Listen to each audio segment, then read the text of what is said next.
Hey beauties, welcome back to J-Rock Yoga. I'm Jess, and today I'm going to take you through how to practice bridge pose or Setu Bandha Sarvangasana. So if you're interested in learning how to practice bridge pose, just keep watching.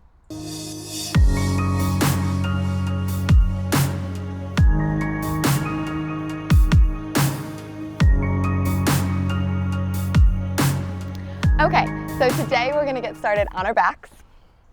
So come all the way down, however it feels right for you to get here. And we're just going to start feeling down into the foundation. So usually the foundation of our practice is our feet, sometimes our hands, but I think when we lay down on our backs, we don't really think about our entire back body or our posterior chain being our foundation. So think about whatever's touching the mat as your foundation here. We're going to take our feet about hip width apart, and that doesn't mean mat width, that means hip width. So about 2 fist widths, 2.5, depending on how far away the hip bones sit in your body. And then the heels are going to be close to the glutes. Sometimes they're just close enough for you to graze them with the tips of the fingers. Sometimes the tips of the fingers are just out of reach, but if you can graze them with the backs of your fingers, that's great, perfect distance. And then I'd like you to think about your low belly and just hollowing it out to start. So really feel the lumbar spine press down on the earth. And then moving up the spine, feel the shoulders melt down, really, really, really rooted here. Finger bones spread wide, hands are down by the hips. And then we think about the back of the head. So the neck is not pressing down.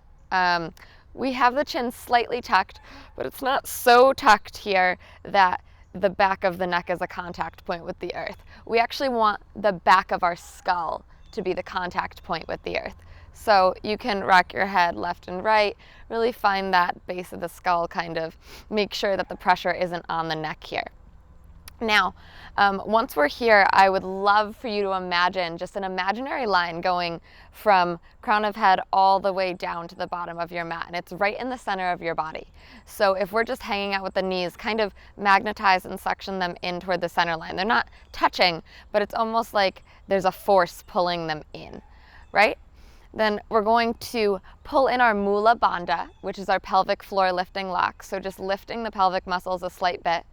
See if you can hollow out through the belly. Nice strong core here, almost like you're suctioning belly in and up, like the lumbar spine presses down, so I could kind of scoop tacos or ice cream or whatever our dinner was last night right out of the belly. And then we're going to take an inhale here. And as you exhale, we're going to press into our 3 points of contact. We've got the heels, we've got the shoulders, and we've got the back of the head, not our neck. And we're going to lift the hips straight up off the ground. Now, once we do that, we're going to notice the knees kind of want to hang out to the side. Pull them back into your imaginary line. Press down through the shoulders. Good. Imagine that the biceps are kind of spiraling forward. The triceps are spiraling down and back into the earth. You could still pull the belly in and up. And then press up gently through the back of the head. This for me is up to you. It depends on your discretion. Our gaze is going to be tip of nose or at the belly button. And then once you're here, take a couple breaths. Good. You're going to think now about pressing the tops of your thighs up toward the sky. So stretching the front body, stretching the hip flexors. And then think about your rib cage. So I always tell my students in my practice, think about me lovingly coming underneath you, gently pulling the rib cage straight up and back over your face. So it doesn't have to jump up and go back there. That's just the direction of the energy in our body. Good. So everything hugs towards center line. Press down through heels, press down through backs of shoulders, press down through base of skull. Lift up through the tops of the legs and pull rib cage up and send it back. Make sure that the breath is still moving in and out of the body, even though the neck is a little constricted, the airways are a little smaller. Press down through the hands